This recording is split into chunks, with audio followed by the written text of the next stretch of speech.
Hey, it's the world premiere. I don't know if it's the world, but it's the premiere of my new show called Let's Talk with Bauske.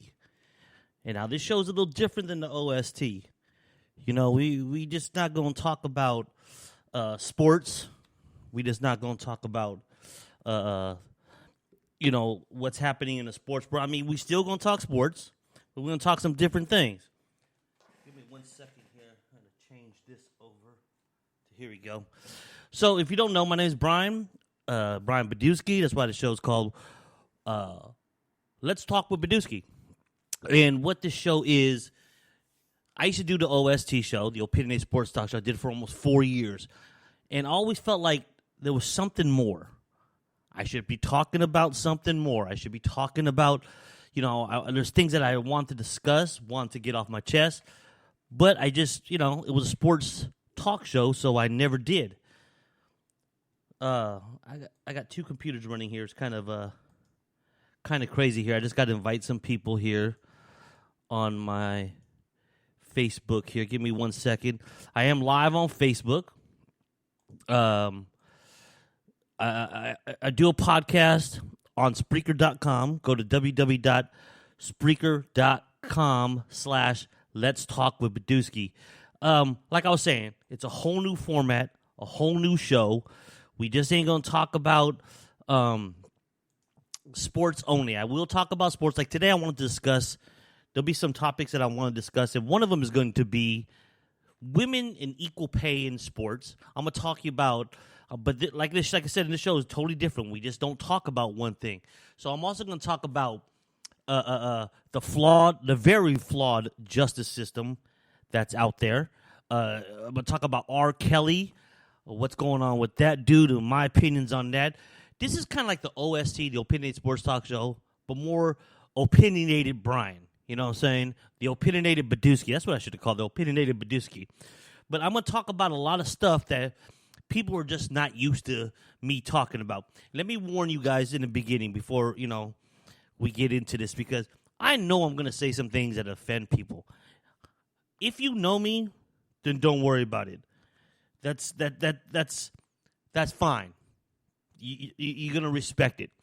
But if you don't really know me and I say something like, I don't like Trump, or I don't believe in God, I think OJ's innocent, whatever it may be, you'll find out as the show goes on.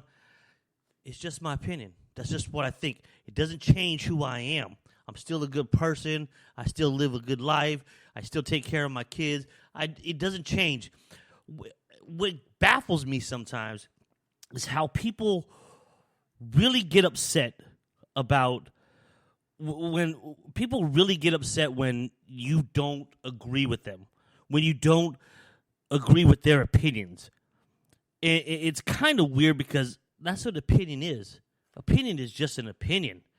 Opinion is just my thoughts, my views, what I think of the situation. And hold on, let me turn this down. Whoa, it's kind of loud.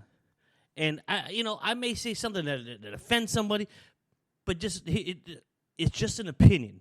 If you don't like, if you're a sensitive person, if you think I'm offending some religion or offending some race, or I'm not.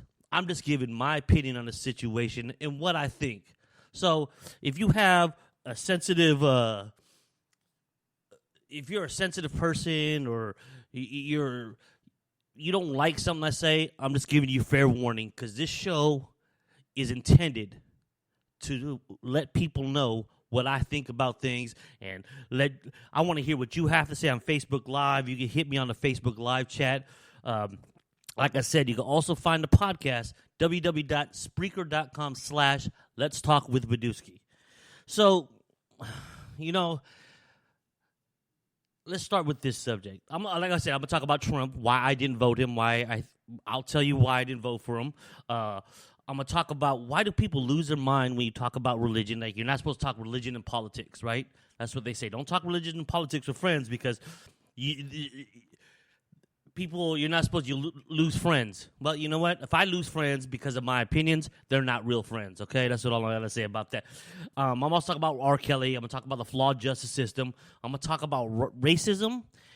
And I have a theory or an idea of why it's such a big thing and why it still exists. I mean, it really shouldn't. It's one of the most horrible things that people do in this country. And I'm just going to flow. I don't have any notes. I don't have anything really going on. But I'm going to talk about stuff and just give my opinion. It's kind of like the OST, the Opinionated Sports Talk Show. Well, this is the Opinionated Bauske, but let's talk with Bauske as a show. Let's start with this. Yesterday, I'm off on Sunday, Mondays. Unfortunately, I work Saturdays, which I suck. It sucks to me. So I'm at home, and I'm like, what am I going to do? I didn't do anything, I ran a couple errands in the morning, and then I came home, and I was like, no one's home. My son's gone. What am I going to do? So I, started looking for something to binge watch or something to watch on Netflix. And I came across this R. Kelly documentary. And I've been kind of avoiding it. I was been kind of like not really paying attention to it. I know the story, what's going on. But when you're home alone and you got hours and nothing to do, you just kind of, you find something to binge watch.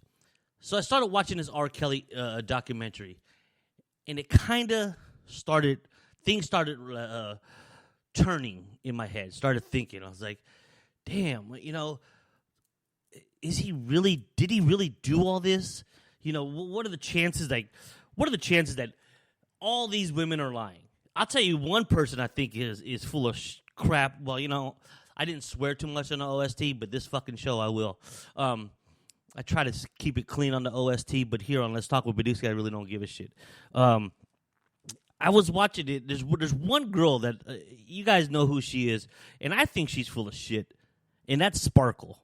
The girl that did a song with them a long time ago, and she's supposed to be some artist. I think she's full of shit. It's funny how she's the only one that knew that was her niece. The only one that knew, one of the girl that got peed on by R. Kelly and all that. She was 100%. Her own mama didn't say it was her. The kids' other uncles and aunts didn't say it was her. Now, maybe they were all lying. It could possibly be.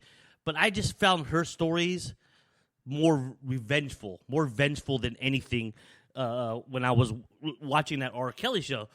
And let me just say this. If all this stuff is true, and I like to wait to pass judgment on people. You guys watch the OST show. I did that a lot. I didn't say Garoppolo was a great quarterback until I seen him throw more than 300 passes. I wanted to wait. So I've been kicked back watching this R. Kelly documentary, and I've been seeing people's posts on social media. I've been kind of following the stories, and we have a jacked up, flawed justice system. It really is. People are getting off that shouldn't get off, but I'll get into that a little bit later. But I just find it weird in this R. Kelly. The only thing that seemed consistent to me was how he was very controlling. He had every woman he was with. He had to call. They all had to call him daddy. They had to ask him permission. He couldn't talk. They had to ask him permission to eat. They couldn't talk to people. It was that seemed consistent with every girl that told their story about R. Kelly. That seemed consistent. You know what? Hey, to me, if you allow it or you don't allow it, you don't like it or you don't like it, and you're a controlling person, you're a controlling person. His is a little extreme. I would never live that kind of lifestyle, being the controller or the controllee. I would never live that lifestyle. I would never want my loved ones to live in that situation. The only thing that I really had an issue with was these 13, 14-year-old girls that were consistently being, having sex with all the time. He was having threesomes, videos. See, here's the thing, too, I don't get. If you're a criminal, he knew he was doing something wrong. and you try to, you're doing something wrong, don't fucking videotape the shit. Don't videotape it. Don't leave evidence out there. And I feel he was picking. People have their attractions, right? Some people like big girls. Some people like fat girls, chubbier girls. Some guys like skinny girls. Some girls only date black guys. Some only date white guys. People have their preferences. His preference was younger. Now, his is extreme and completely wrong, a lot younger. I mean, he is 100% a pedophile to me. I'm not defending him in any way. But he's a smart man. Let's put this straight. If you look back at all his songs that he ever put out and what was going on, it's all in the lyrics. He was hiding in plain sight this whole time. He was saying what he was doing. He produced Aaliyah's album. He married her, by the way, when she was 16. They were caught having sex on the bus. In his documentary, that's what was said. We all kind of knew it when Aaliyah was around that him and R. Kelly, her and R. Kelly. He produced an album for her, and what do they call it? Age ain't nothing but a number. And if you ever been to one of the shows or watched one of the shows, very sexual. He was always humping girls on stage and letting them feel on him and stuff like that. We saw it. He did it in plain sight. We just didn't. And there's one part of the documentary during the trial. He had his supporters. They were going to the trial, and they were like, "Oh, R. Kelly's innocent." Well, maybe he was at the time. We didn't know. I mean, we're in this world, in this society, we're told to trust this justice system, right? We're supposed to trust the justice system.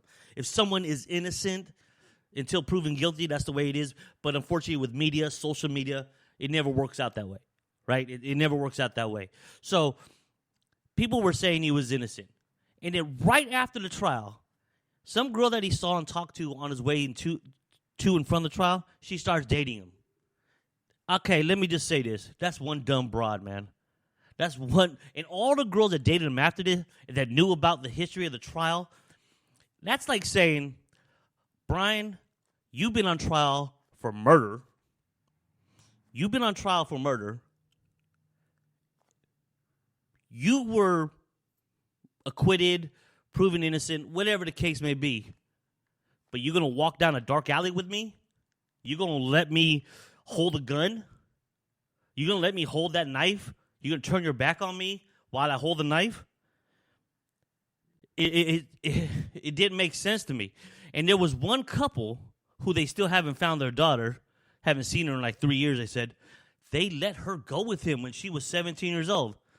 Now, 17, 18, I still don't think a person is fully developed until they're 25, 26 years old anyway.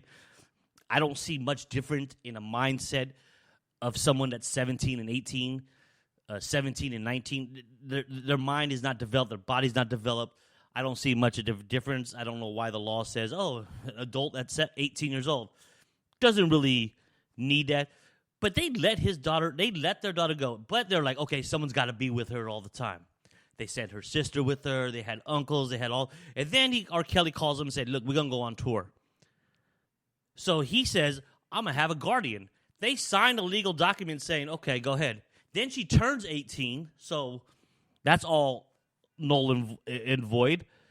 And then they're sitting there crying. Let me just say this. There was one scene in the documentary where they knew she was inside a building. Let me just say this. If that was my daughter, my niece, one of my cousins, any female that I loved in my life, family member, they're inside that building, I'm breaking the damn door and going inside that building. No doubt about it. No doubt about it. I'm not going to go to the police and be like, oh, we need to check on this. She may be in. Police like, I can't do that. They can't just break the law for you. I'm breaking in that building.